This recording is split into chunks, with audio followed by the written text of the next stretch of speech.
Good afternoon. Welcome to First Unitarian Universalist Church of Richmond as we gather in celebration of the life and to mourn the loss of Phyllis McCafferty. I'm Reverend Anna Tulu, and it is our tradition for memorial services here to ring the Jefferson bells that are in the lobby once for each decade of life for our deceased member. Today, we ring the bells 9 times in honor of Phyllis McCafferty.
Good afternoon and welcome. I am the Reverend Sherman Z. Logan, Jr., and I have the privilege of serving this congregation as senior minister. On behalf of Heather, Mike, Caden, and Sean, and the congregation of First Unitarian Universalist, I want to welcome all who are gathered here today, those who are with us in person, and those who are joining us in spirit and memory. We come from many places and carry many emotions. Some of us arrive with deep grief, some with gratitude, some with stories still unfolding in our hearts, some with questions that have no easy answers. All of that is welcome here. Today we gather to remember and celebrate the remarkable life of Phyllis, to give thanks for her life, to honor her love, her faith, her music, and the many ways she touched this world. We gather not to rush past our sorrows, but to hold it gently alongside remembrance and hope. In this space, you are invited to breathe deeply, to listen with open hearts, and to let the music, the words, and the shared silence carry you where they need to go. There's no right way to grieve. There is only your way, and it is enough. May this time together be a blessing. May it be a moment of comfort, connection, and peace.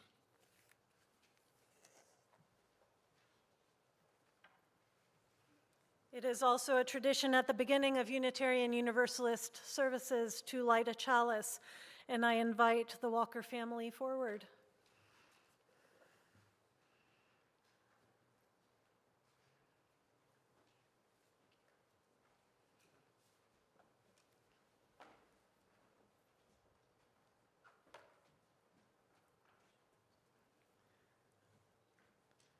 Our chalice lighting words are from Christine Robinson.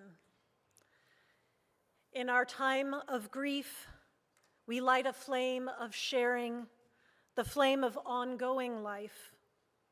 In this time when we search for understanding and serenity in the face of loss, we light this sign of our quest for truth, meaning, and community. So may it be. Thank you.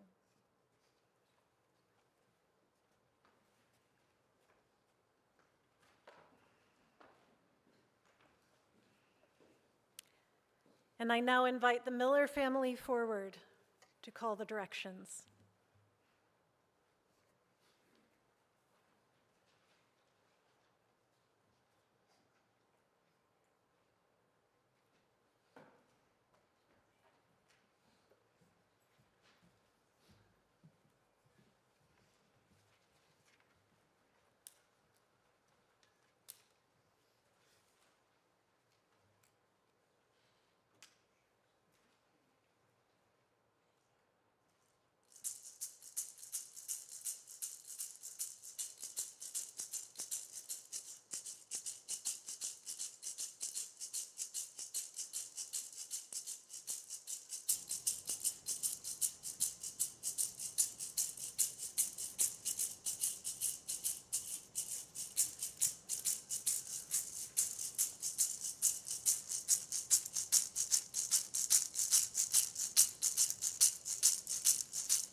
Good afternoon. My name is Mark Miller, and I'm up here with my wife Jennifer, our oldest Sage, and our youngest Eliana.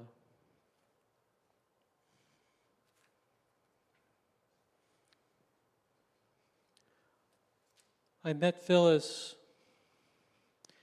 in '97 when we moved here from California. Met her through JFS. Dr. Rabinowitz, you probably introduced us. Moving from California, we were spending a lot of time, my wife and I, in drumming circles. And it really spoke to us. And I mentioned it to Phyllis, and Phyllis said to me, why don't we do drumming circles here? And with us leading drumming circles, we led drumming circles at Brighton Green Community Center in Chesterfield. And here, I would say for upwards of 10 years. Part of the drumming circle ceremony is to bring in the directions. I've been learning about, and we've been learning about indigenous cultures for a long time. And the drumming circle, the ceremony, was about bringing together a whole bunch of indigenous cultures, and that led to us bringing in the directions. Prior to Phyllis's crossing, the Sunday prior to, we sat with Heather and Mike and with Sean. Caden, you weren't there at the time. And she asked us for the ceremony that we would bring in the directions. We gladly agreed. It was not even a question, of course. Of course we would. The question was how. How are we going to do it? Each direction has its own meaning, and you bring in all the energies from the east, from the south, from the west, to the north, the upper world, lower world, the center. So the question is, how are we going to do it? So the four of us sat down last Saturday. Sage was in by Zoom. And the question came, how are we going to do that? And Sage came up with a wonderful idea to look at the poems of Shel Silverstein, if you know Shel Silverstein. I got to be honest, I didn't know a lot about Shel Silverstein, but I'm amazed to know that they owned all of his books. Liked the idea and went through hundreds of poems, looking for a poem that typified each one of the directions. For you that don't know Shel Silverstein, just very quickly, he loves and wrote, among other things, children's poems. They're playful, they're whimsical, and oh my, do they touch your heart. So with that in mind, we sat and went through them, and that's what we're going to do today, is we're each going to take turns reading a Shel Silverstein poem, saying a little bit about the direction, and bringing in the directions just as Phyllis would have wanted us to.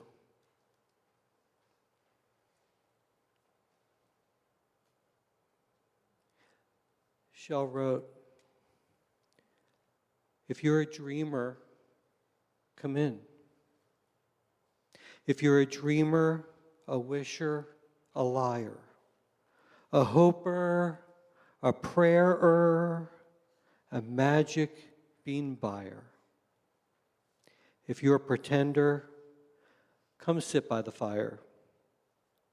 For we have some flax golden tales to spin. Come in, come in.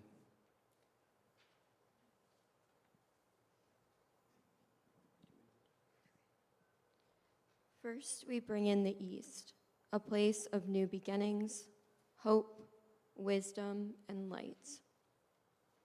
Where the sidewalk ends. There is a place where the sidewalk ends and before the street begins. And there the grass grows soft and white, and there the sun burns crimson bright. And there the moonbird rests from his flight to cool in the peppermint wind. Let us leave this place where the smoke blows black and the dark street winds and bends. Past the pits where the asphalt flowers grow, we shall walk with a walk that is measured and slow, and watch where the chalk white arrows go, to the place where the sidewalk ends. Yes, we'll walk with a walk that is measured and slow, and we'll go where the chalk white arrows go. For the children they mark and the children they know, the place where the sidewalk ends.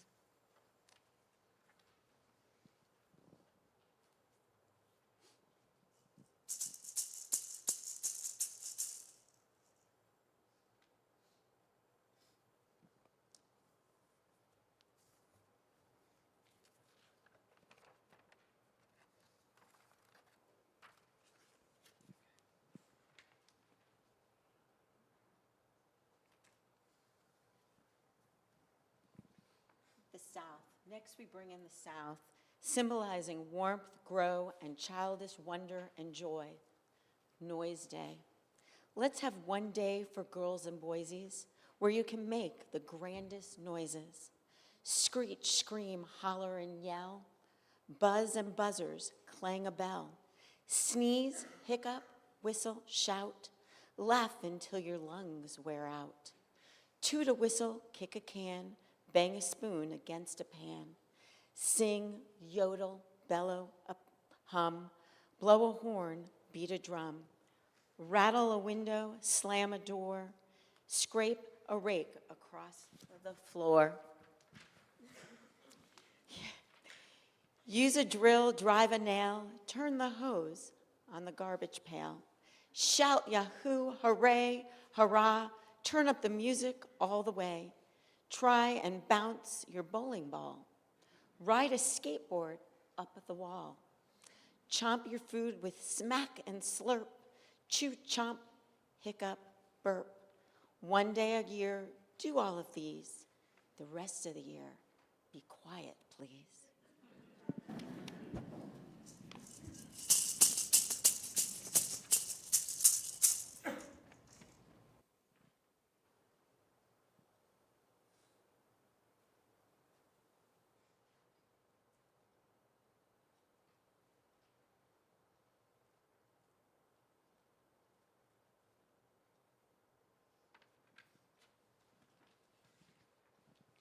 Next, we bring in the West. The West represents the teaching place where lessons are learned, but also a place of fear. Because you know what? It's in the West that's where change can happen. The bear, the fire, and the snow. I live in fear of the snow, said the bear. Whenever it's here, be sure I'll be there. Oh, the pain and the cold when one's bearish and old. I live in the fear of the snow. I live in the fear of the fire, said the snow. Whenever it comes, then it's time I must go. With its yellow lick flames, leaping higher and higher, I live in the fear of the fire. I live in fear of the river, said the fire. It can drown all my flames anytime it desires. And the thought of the wet makes me sputter and shiver. I live in the fear of the river. I live in fear of the bear, said the river. It can lap me right up, don't you know? While a mile away, you can hear the bear say, I live in the fear of the snow.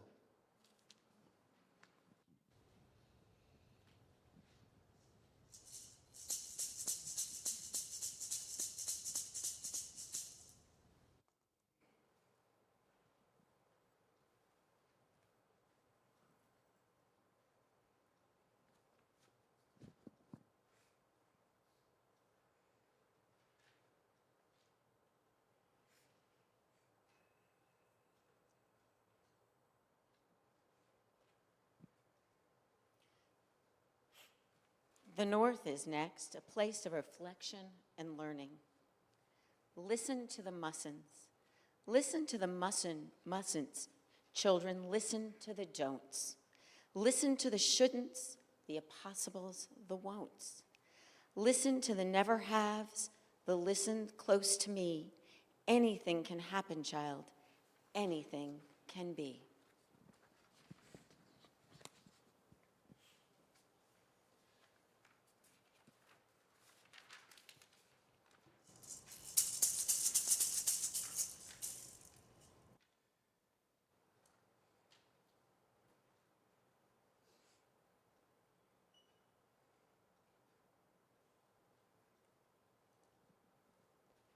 Next, we move to below. Below symbolizes Mother Earth and our connection to all forms of life. Once I spoke the language of the flowers. Once I understood each word the caterpillar said. Once I smiled in secret at the gossip of the starlings and shared a conversation with a housefly in my bed. Once I heard and answered all the questions of the crickets and joined the crying of each falling, dying flake of snow. Once I spoke the language of the flowers. How did it go? How did it go?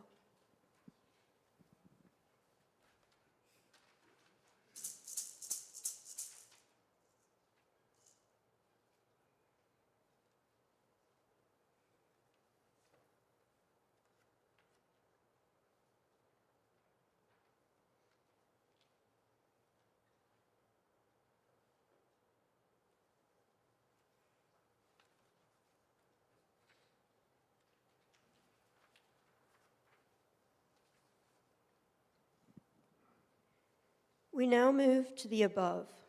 Above represents the stars, moon, clouds, and everything within the sky and beyond. This is the place the trees aim for and encapsulates the mystery of all that is unknown and how much there is to learn. Somebody has to. Somebody has to go polish the stars. They're looking a little bit dull. Somebody has to go polish the stars for the eagles and the starlings and gulls. Have all been complaining they're tarnished and worn. They say they want new ones we cannot afford. So please get your rags and your polishing jars. Somebody has to go polish the stars.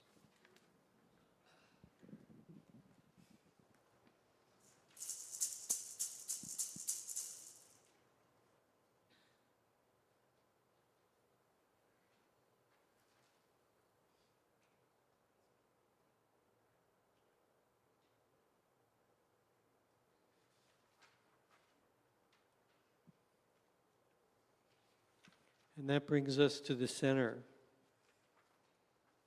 Our heart, our intuition, the place for which all the other directions revolve. How important it is to remain centered amongst all the chaos that can sometimes occur. The voice. There is a voice inside of you that whispers all day long. I feel that this is right for me. I know that this is wrong. No teacher, preacher, parent, friend, or wise men can decide. What's right for you, just listen to the voice that speaks inside.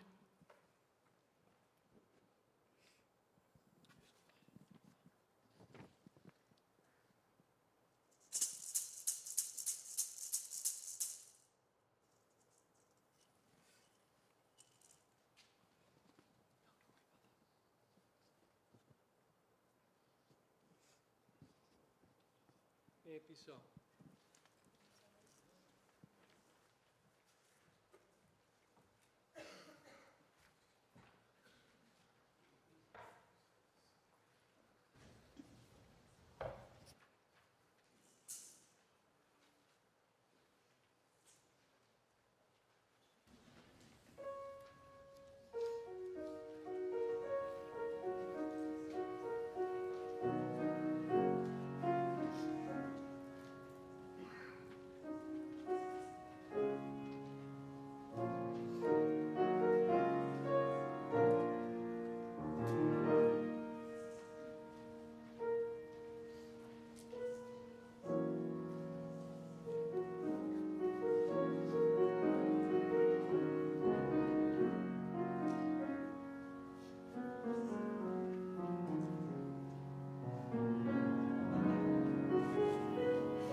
Thank you for being here.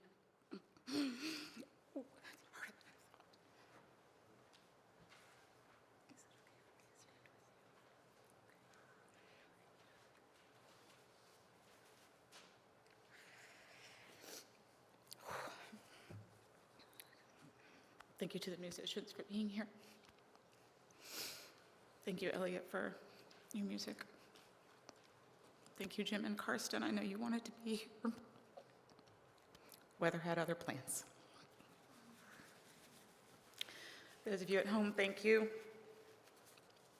In France, Virginie, love you. Ecuador.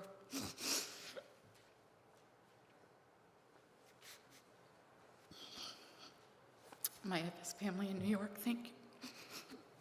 Los quiero muchísimo. I am depending on you all to have some really ridiculously funny stories later so that we can not do this all afternoon. So go ahead and prep them. The mic's right there.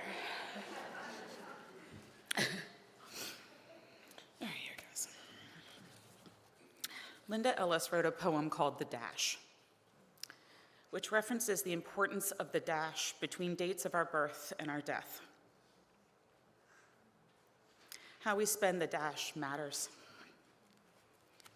And my mom's dash was full of abundant grace and unshakable love.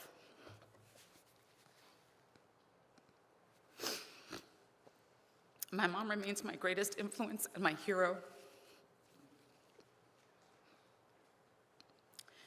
In 1978, when I was 3, my mom chose our safety and peace when she left my father. It's hard to put into words how incredibly brave that was at that time. Our extended family was in Massachusetts, so it was a particularly big step. It has been the two of us since then. Your package deal, if you will. Wherever she was, I was. And as I got older, wherever I was, she was. When she worked late on Tuesdays when I was in elementary school, I was often sitting at the reception desk coloring as I waited for her. When I was in college and waiting tables, she would come and sit in my section so that we could catch up. Being raised by her was an exceptional gift. That's an understatement. We didn't really have many material things, but her love and guidance were rich beyond measure. She worked hard to give me every opportunity to grow as a person. Ballet lessons, cello, summer camp, symphony and ballet performances, dogwood dough with a picnic dinner every week in the summer, hosting my French sister Virginie, and of course my year in Ecuador with AFS. She invested in me in every possible tangible and intangible way she could. She was my example of a life led with love and earned wisdom. Mom listened to me and so many others with her whole person. She showed me what chosen family looks like. She taught me to move in the world from a space of radical welcome and love, and how to connect and invest in people. I remember when I was younger, I would lament that she hadn't found another partner. And she reminded me that there's a difference between lonely and alone. She said she was alone, yes, but not at all lonely. The people she chose to surround herself with enriched her life and brought her profound love. She supported me throughout my life with a patience that few possess. I imagine her ingrained love combined with wisdom from her work probably helped with that. When she met Mike, it was all over. She loved him as her own. And was so supportive of our relationship and our parenting.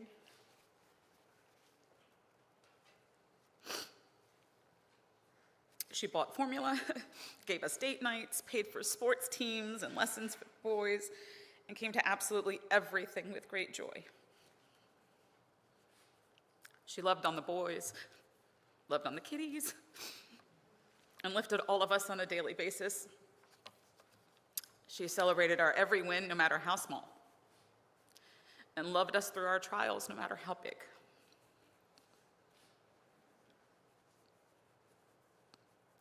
My mama was deeply in love with the world and its people.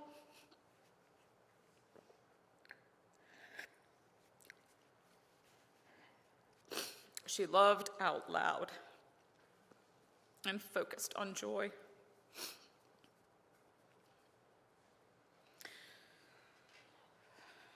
When joy wasn't readily available, she chose hope. And when hope eluded her and despair started to creep in,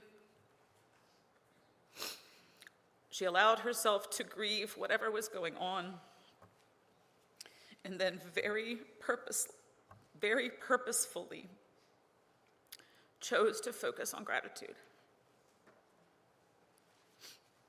even in her terminal diagnosis.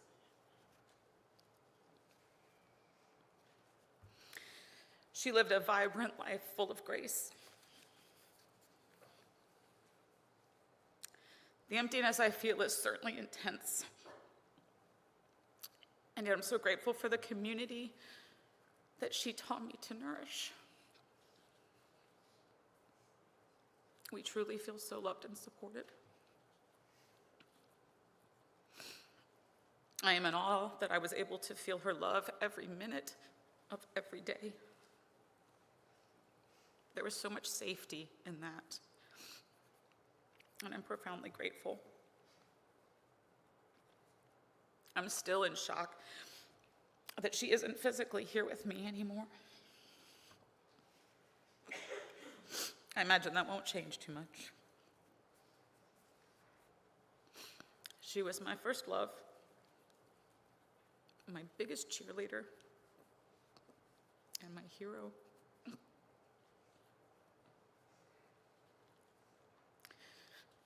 I will miss her forever, and as I told her many, many times, I still want to be just like her when I grow up.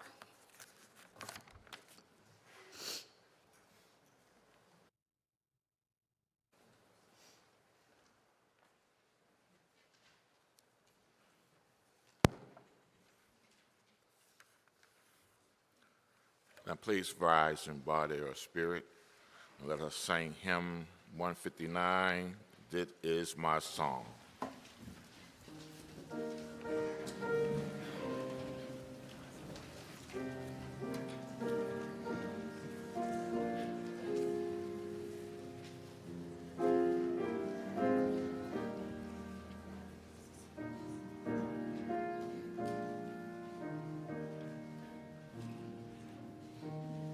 This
When I learned that Phyllis' beloved one-voice chorus was saying, "Let the life I live speak for me," it felt less like a musical selection and more like a sacred testimony.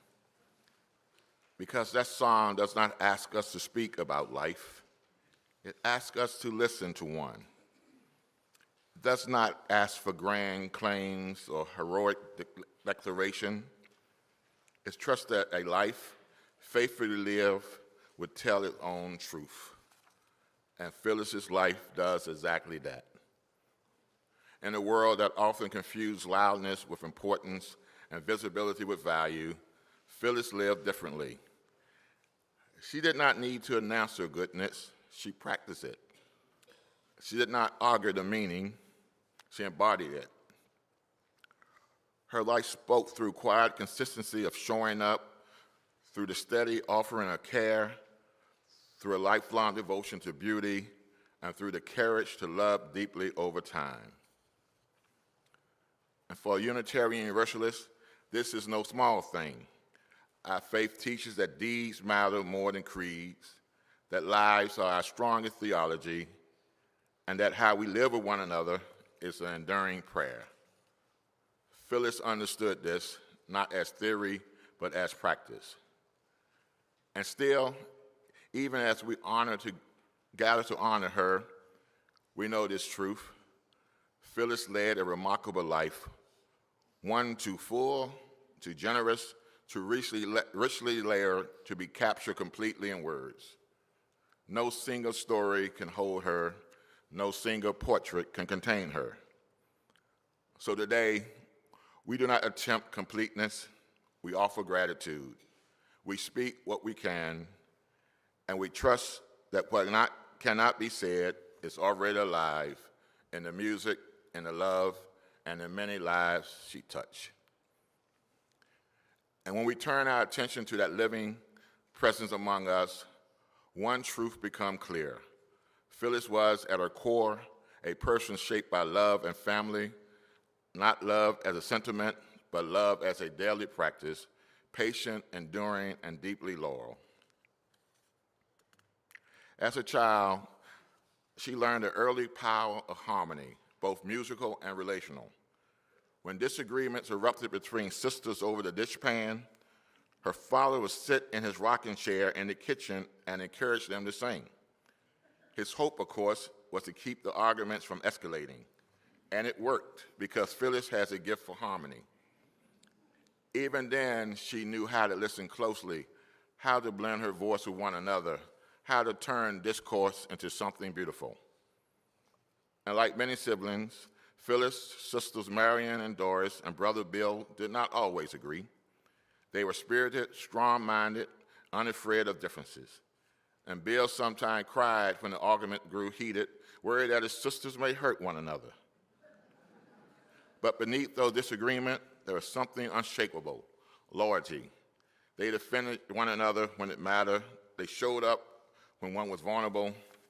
And that loyalty was never more evident than Phyllis' advocacy for her brother Bill during his journey with Alzheimer's. She did not hesitate. She did not step back. She met that painful role with courage, patience, and grace, doing the hard, unglamorous work for love for someone she cherished.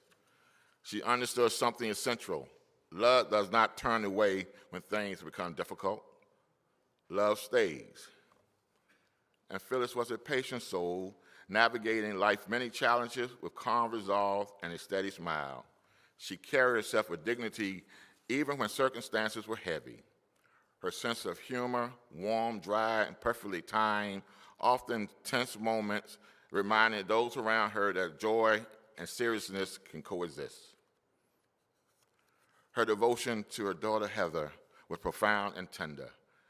Heather was her beautiful miracle baby, and that was never just a phrase. It was truth for Phyllis' heart. The bond marked by remarkable admiration, deep respect, and a love that was steady and sure. And Heather knew the sacrifices her mother made to give her a strong foundation.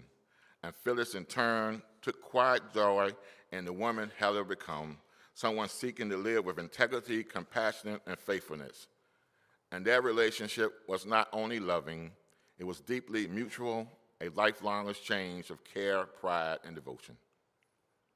And Mike was never simply a son-in-law. He was in every sense a son in love. Phyllis held him in the highest esteem, welcomed him fully into her heart and her family. She respected his character, trusted his judgment, and took comfort in the love and care he offered to those she cherished the most. And in Mike, she didn't see an addition to the family, but a true son, someone she loved, honored, and claimed as her own. And as a grandmother, her joy simply overflowed.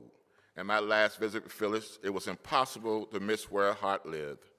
Even in that tender moment, she could not stop talking about Caden and his dedication to the J.R. Tucker Marching Band and his dream of becoming a drum major, and about Sean's athletic prowess on the volleyball court. She spoke of them with exuberant pride as of a grandmother who saw not only what they were accomplishing, but who they were becoming. Her love for them was not casual or distant. It was deep, attentive, and abiding, the kind of love that delights in growth, character, and possibility as much as in achievement. Her love did not fade with illness, it widened. It deepened, it endured. Phyllis lived a life of care, healing as a calling, evidenced by her professional life that was never separated from her value, but a natural extension of them. For 20 years, she shared a private counseling practice with Paula Jean. Their partnership was rooted in trust, mutual respect, and shared purposes. They consulted, laughed, and supported one another professionally and personally through decades of work that required emotional presence, discernment, and resilience. And after those 20 years, Phyllis brought her gifts to the Jewish Family Service, where kindness and steady competence continued to shine. She was known as someone who listened deeply, responded thoughtfully, and treated each client with dignity, never reducing a person to a problem, a diagnosis, or a moment crisis. And as a therapist, Phyllis poured herself into her work. Even after her diagnosis, she continued caring for her clients, writing notes from the hospital, staying connected, and making sure no one was left without support. She had built a deep network of community resources across the Richmond area and used it generously, always asking, who needs help and how can I connect them? Her care was never transactional, it was relational, never rushed, never dismissive. And she believes healing happened best when people felt seen, heard, and accompanied.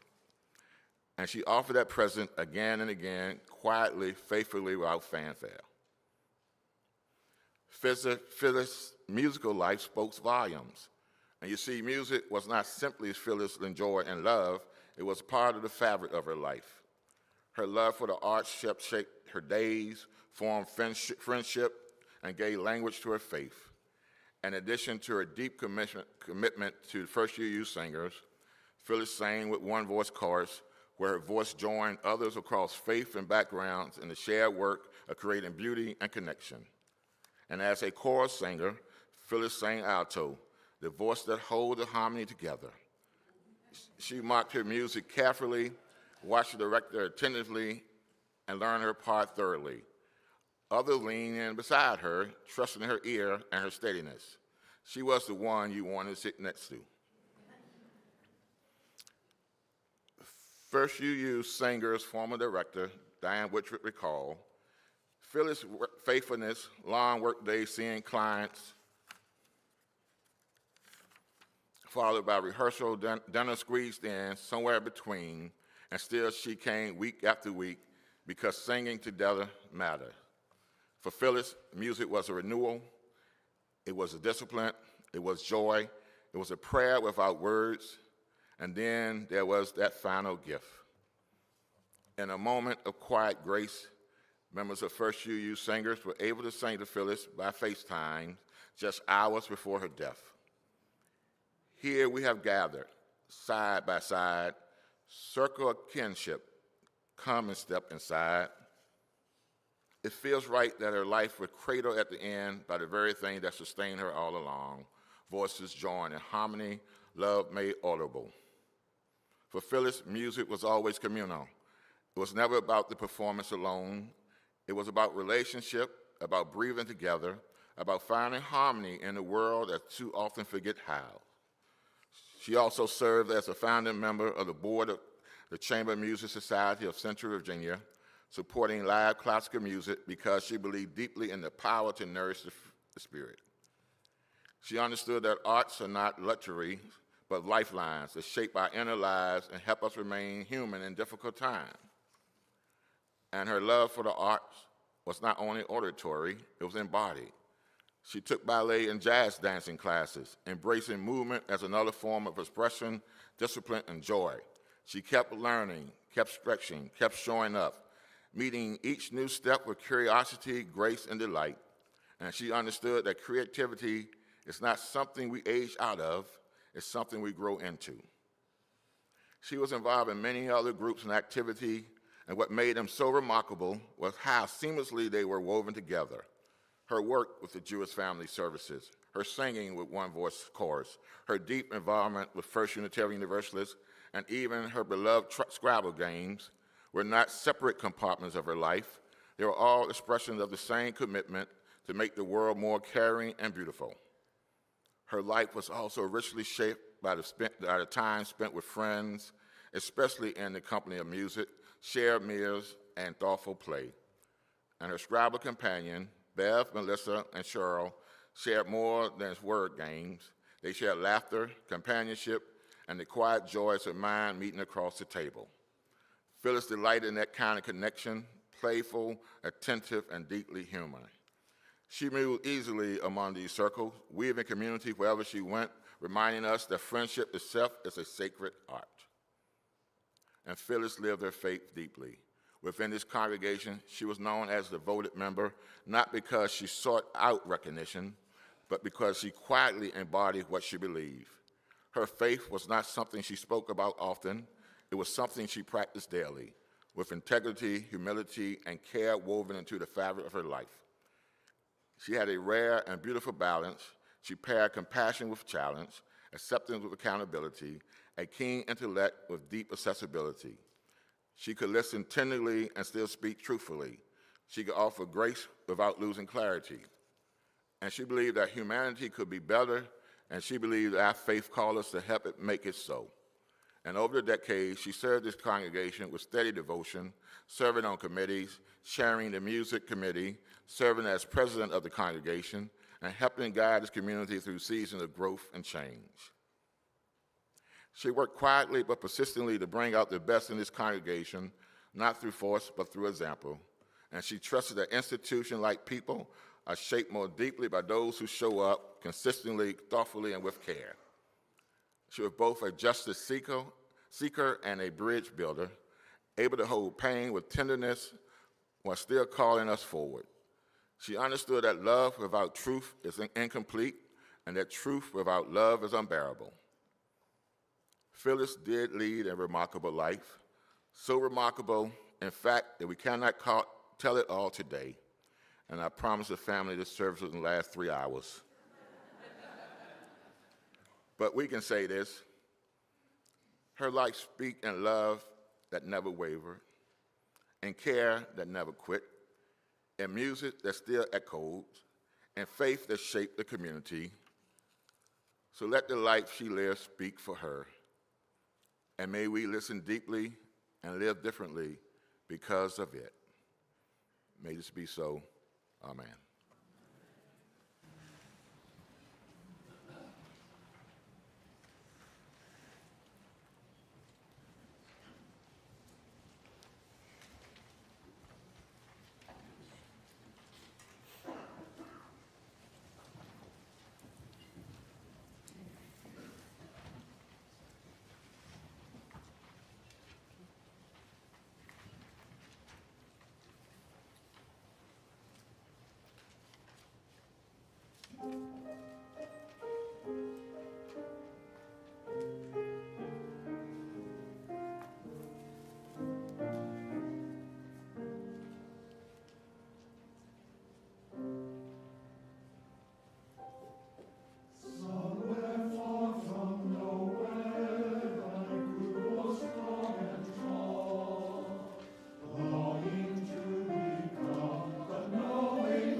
Heather shared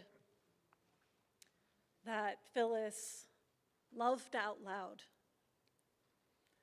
Now it's our turn. There are a lot of people here and exponentially more stories to be shared. If you have a brief story that you would like to share, you are now invited to do so into this microphone in the interest of time and how many people are here to share. I do ask you to keep it around 2 minutes, if we can, in the understanding that we will be able to continue our sharing with one another at the reception after the service. Who would like to come up?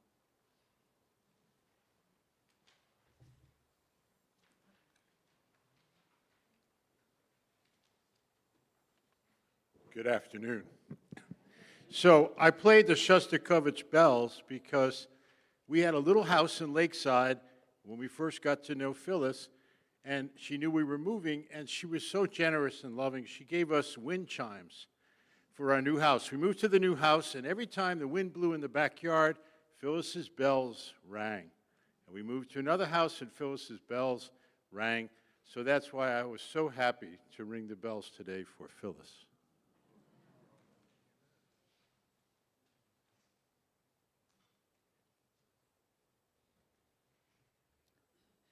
Good afternoon.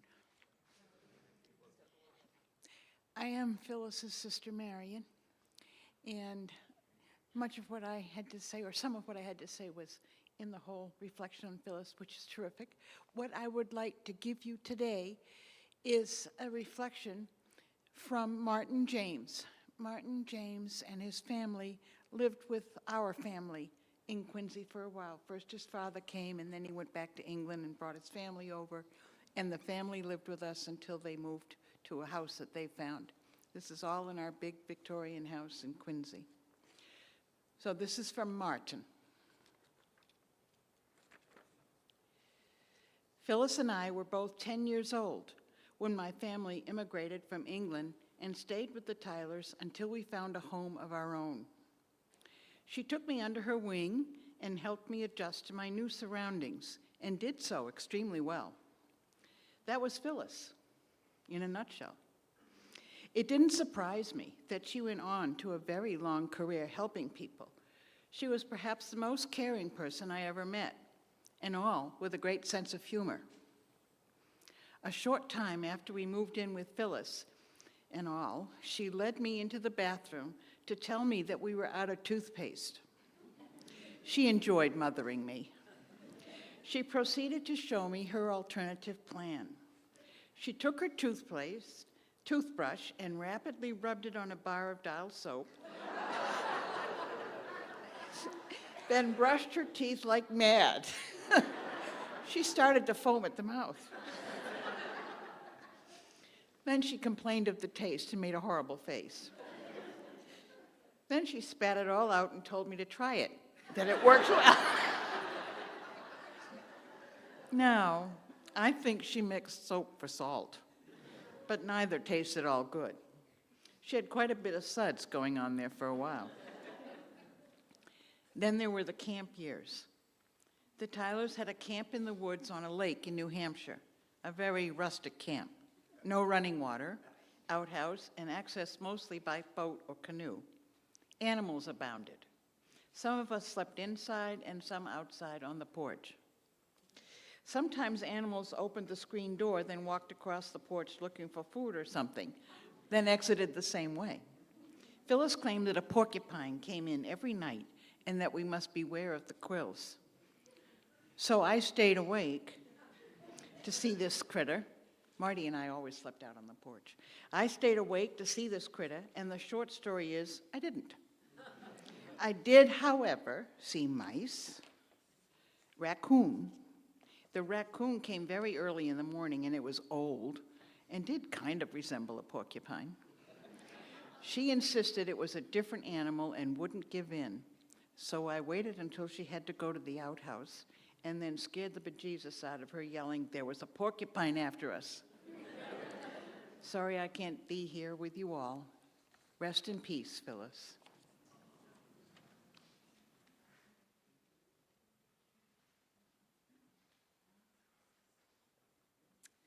Hi, my name is Elise Palethorpe, and some of you may know my mom, Betty McCarty, or at least have heard of her. Can't be here, so she wanted me to tell just a few really quick stories. I know most of you know about her infamous tree trimming parties, and I always thought, wait a minute, that's really clever.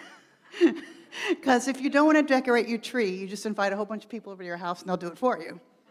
I thought that was very wise. She let me borrow Heather when Heather was 12 to be the flower girl in my wedding, which happened here in this building. And I've been married for years, a long time. Thank you, Phyllis.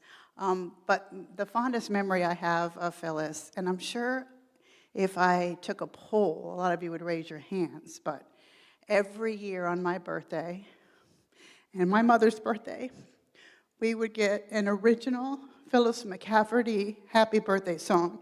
Can you raise your hand if you had one of those? And I'll always remember that and cherish that, and I'll miss that.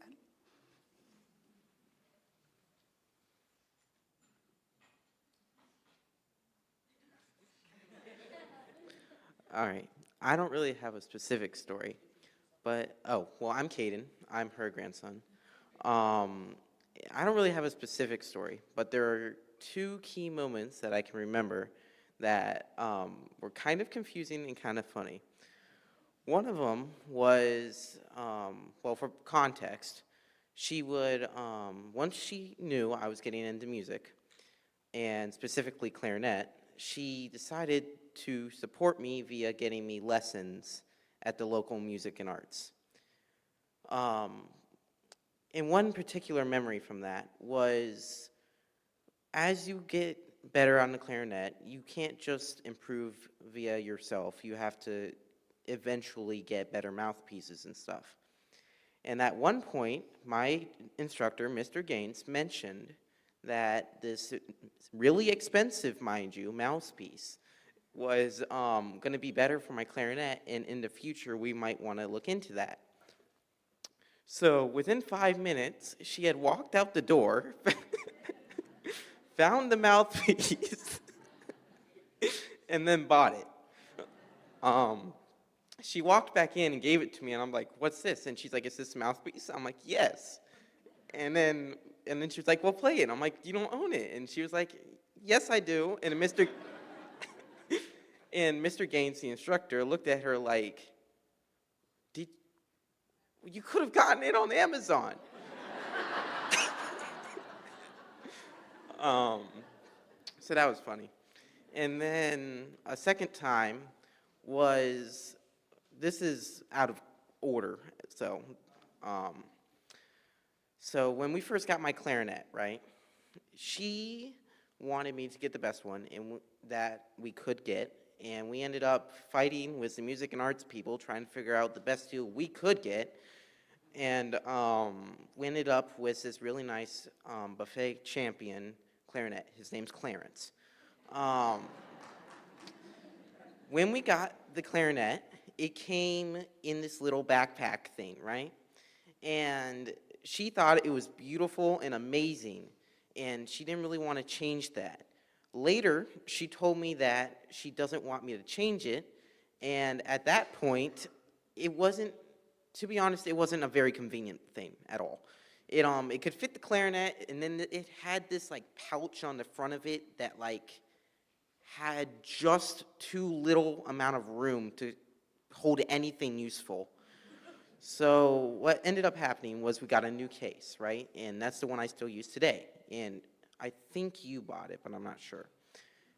Point is, once she learned that the new case came, she decided to come and talk to me, and y'all I don't think know this, but she tried to convince me to go back to the original case because she thought that it would be better if we kept the original case with the original clarinet, even though it wouldn't be practical at all. We did not keep that case. But yeah, so thank you.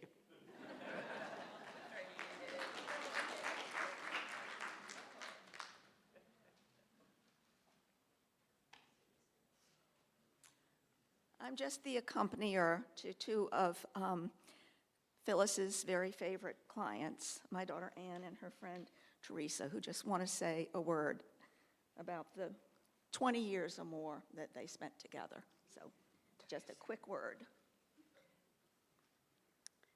I know Phyllis for For Phyllis?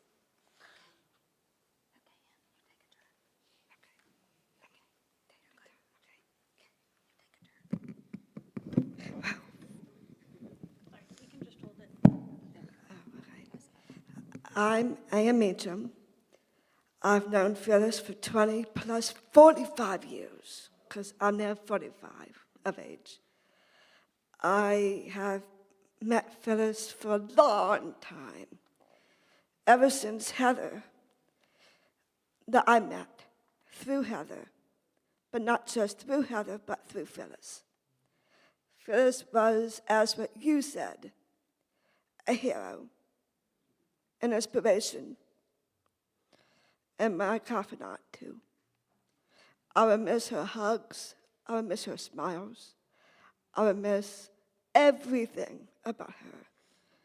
And I will never forget the way she would inspire me with all the advice she has given me for over 20 plus years of my entire life. And I will never forget that in my entire life. And we wore lipstick today because in the car, Ann kept saying, Phyllis would say, put on some lipstick, look your best, put on some lipstick, look your best. Okay. And to live life to its fullest.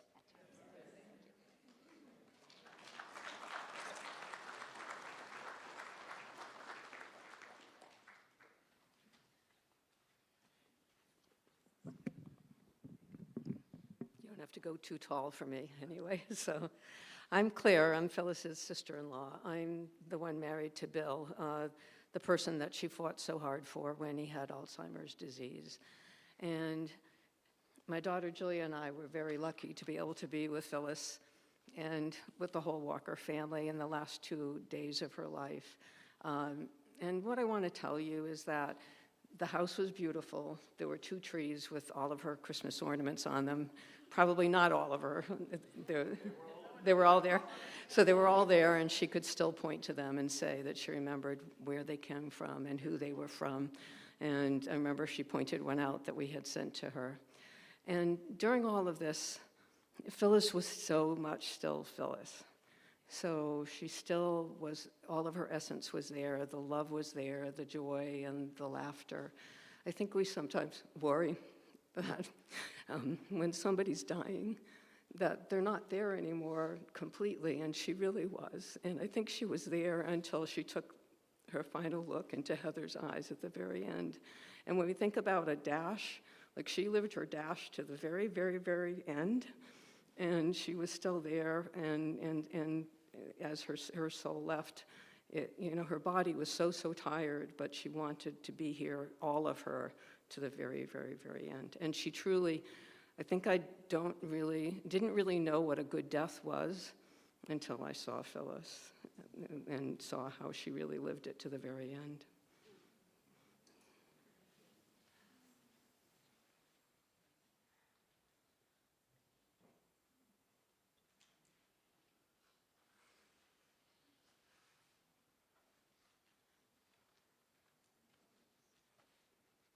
Hi, I'm Robin Jones, and mostly I'm standing here because none of you came, and I know the story needs to continue. So let me say that I had a regular relationship with Phyllis at the largesse of my friends Dee Dee and Hester, who hosted us at their home every Sunday night for dinner. It was really a gathering of the girls. She called us her Graces. Now, I thought that was a little pretentious, but I'll take it. I'll take it. So I mostly just wanted to say hello and to thank you all for loving her. I wanted to tell you one more thing, that Phyllis, like she suggested to you, put on a little lipstick and try to look your best. She never said that to me directly, but I wear black pants every day. If you ever see me again, I'll be wearing something like this. But one Christmas, she gave me a lint roller, very quietly.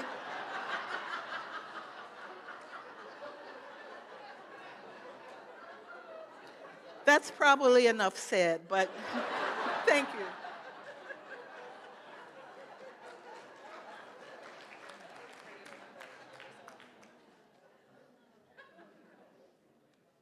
Hello, I'm Drew. I've known the Walkers since, I can put it up. I'm a little, yes, I'm a little tall. So I've known the Walkers since maybe first grade. I've been Caden's best friend since first grade to now. I don't have a specific story about Phyllis, but I think I've been in their house almost 1,000 times, and every day I walked in, she'd treat me with love, kindness. She would hug me every time I walked in. She'd ask about my day. She asked about how I've been doing. She asked how much I've grown, just everything. Because what she said is she shows everyone with love, and that is so true. Because everyone I met and everyone she saw, she loved them. Because she's so kind, she's such a great person, and rest in peace, Phyllis.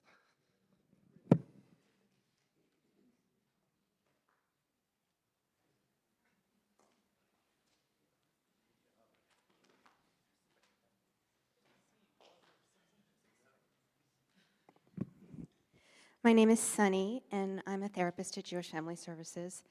I joined about 6 years ago, and I met Phyllis. I'd heard her name through the mental health world for years and years. I really bonded with her. We were so similar. I heard a lot about peace and gentility, but she was a feisty something, and so was I. And she would say, "Sunny, we have to be patient." But we'd both be like, "I know." So, I'm shaky. And as a therapist, we often have our doors closed. We don't get to really see each other much, but we'd see each other in passing. And Phyllis and I also had in common that after every session, we always had to pee. So we would joke because we'd pass in the hall and then we'd meet in the stall. And so, but I would know it was her by her shoes. And so I would always say, "Phyllis, is that you?" She said, "It sure is." And I'm also a singer, so we'd either sing or we'd process a case because there were no clients in there. It was a very confidential place to do our clinical consultation.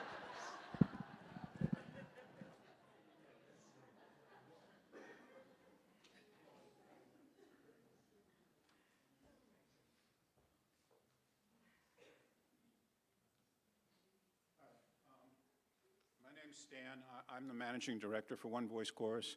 I wanted to come up here partly so you would know that Phyllis actually spoke to men. Yeah.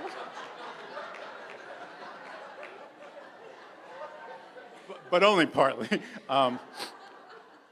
The Reverend Sherman was nice enough to say that Phyllis sang alto with One Voice Chorus, but Phyllis helped run One Voice Chorus. Phyllis was, we have our registration desks, and Phyllis was the one of the alto registration people. Every Monday night, she would help get our altos situated, get them music, collect their money with a smile and competence and dependability. I know those of you who know her and those of you who work with her know that. And she was also in charge of what we call our tootie jug, which is a little plastic jug that we get people to put money into at each rehearsal, and she would bring it every Monday, take it home, bring it back the next Monday. At the end of each concert cycle, she would send me a check for way more money than was in that little jug and tell me that she had rounded up. So we have our first rehearsal of the year tomorrow evening, and 50 or 60 altos will come to that registration table, and there'll be a lovely volunteer there. But it won't be Phyllis. But we will hold her in our hearts.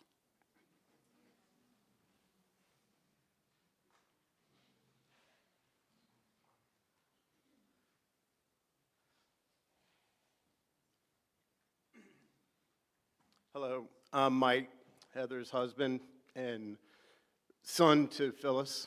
I don't know that I ever called her Phyllis. From the first day we met, maybe once, it was forever Mom. But I'm going to lighten this up because I'm going to get broken up. I can't compete with her speech. It was a fun little thing. The Walkers are Yankee fans. Come on, let's hear it. We're used to it. But, Phyllis is from Boston. And we had some fun. We had lots of fun. She tried to buy the boys' shirts, and I told her no. She bought them anyway, and I allowed them to wear it one day, and then that was it. But one of the fond memories for me was she would sit and watch sports with me. And it was a funny moment because she actually knew what she was talking about sometimes. And Heather got really angry one day when she found out that, I was like, your mom really knows a lot about basketball. And I coached basketball, boys volleyball, golf, many sports, love them all, baseball. And she knew stuff. And Heather got mad and was like, how come you never told me any of this stuff? Because Heather didn't really know a lot. She does, but she didn't know stuff. But Mom would sit next to me and ask me questions throughout the game, whatever we were watching. And sometimes it got a little overwhelming. And I was like, okay, yes, Mom, they were trying to take the ball that way. They're trying to do this.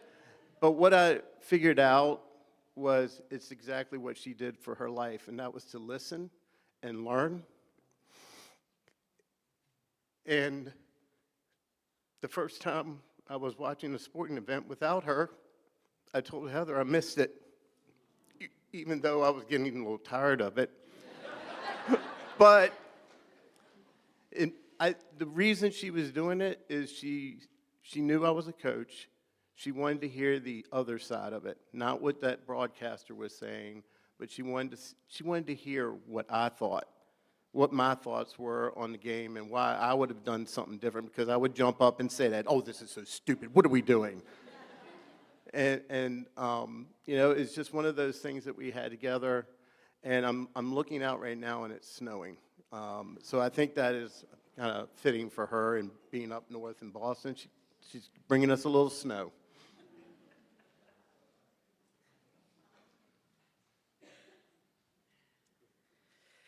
My name is Bonnie, and I know Phyllis as my auntie Phyllis, not my biological aunt, but my mom is one of her dear friends.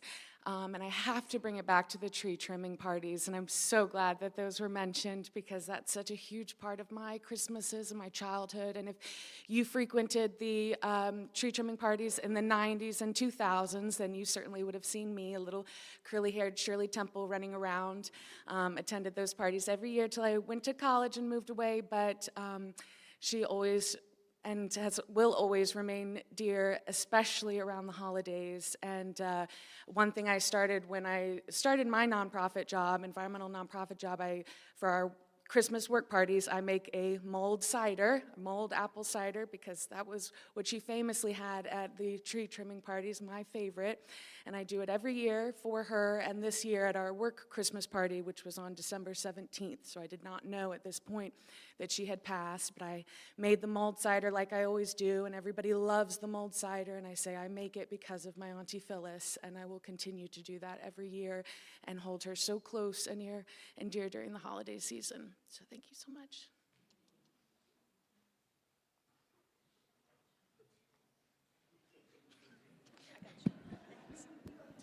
So I'm Sean, and something I wanted to talk about was from whenever we had Christmas, we always came down And whenever I would try to wake her up, I'd go,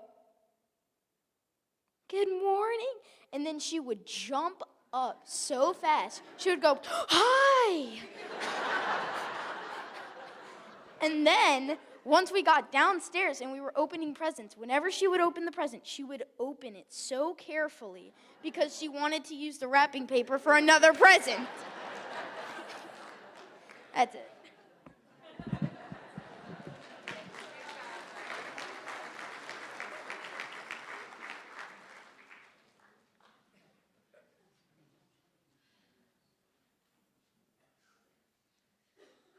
I'm Helen, and I met Phyllis here, but because we were both therapists, I moved here in '78, and I was so touched. Phyllis was like a warm furnace or a fireplace you could sit near. She had so much warmth. But on her last day, she sent a beautiful email to me, and the next morning, I looked out, and you never see rainbows like that where we are on the river in Middlesex. They're always in the west or the east. But this was straight across the river in the north, and it was a huge rainbow. And I just knew that was Phyllis. It just felt like her.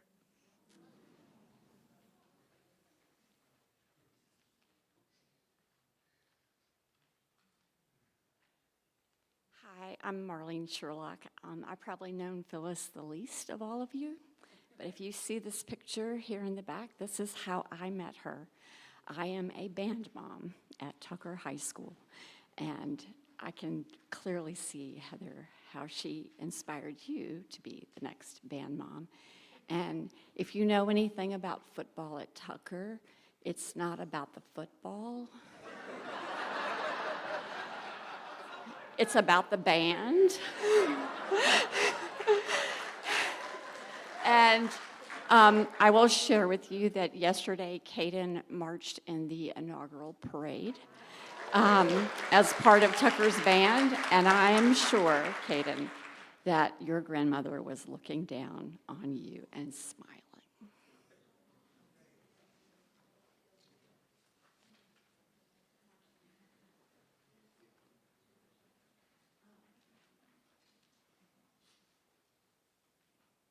I'm not going to look at you, Heather, because I'm going to cry if I do. But I'll look at Sean. It is thanks to him and my oldest that I get to call his mom one of my dearest friends. And I got to meet Phyllis at the symphony, which felt really fitting,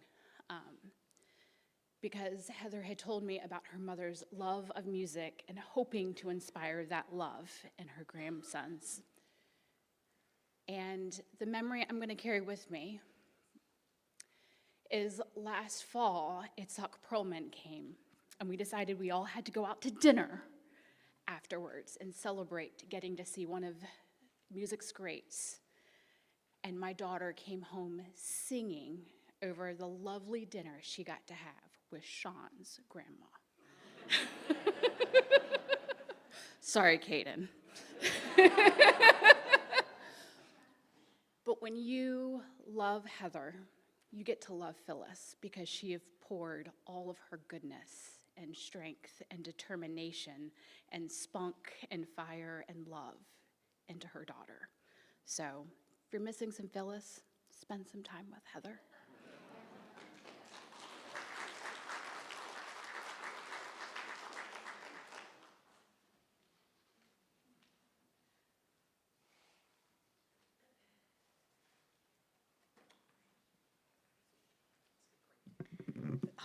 Don't look at me, Heather. Okay. I'll just do this. Hi, my name's Marcia Edmondson. I got to meet Heather and Phyllis 25 years ago. And on behalf of our Chester family, we had this little piece of heaven at Chester Middle that doesn't exist anymore, but that's fine. But I wanted to just mention how you all mentioned how Phyllis brought everybody into their family. And that's exactly, I'm going to go ahead and speak for all of us, but I think that's we are great examples of that, because from the moment we met her, she was my other mom. My real mom is here, but Phyllis was my soul mom, and Heather is my soul sister in my family. And our lives have all been better to have Phyllis in them. Thank you.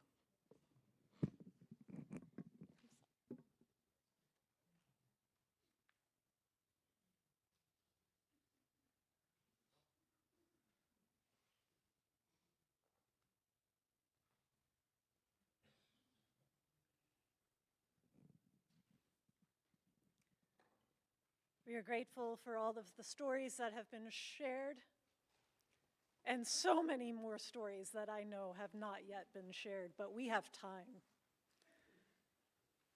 So let us say a rousing thank you to Phyllis for her life and the way she touched all of us all together. Thank you.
As we extinguish this chalice, may we be reminded here of our highest aspiration and aspire to bring our gifts of love and service to the altar of humanity.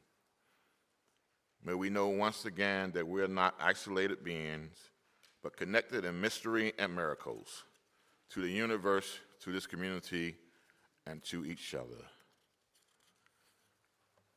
Beloveds, in the spirit of love, we bring the celebration of Phyllis McCafferty life to close. Now go in peace, live with open hearts and generous hands, sharing with one another as you are able and receiving as you are in need. And may courage, wisdom, and deep gratitude guide you on the way, and may love hold you now and always. The family wishes to thank you most sincerely for attending today's celebration of Phyllis's life and for your expressions of kindness and sympathy during that time of loss.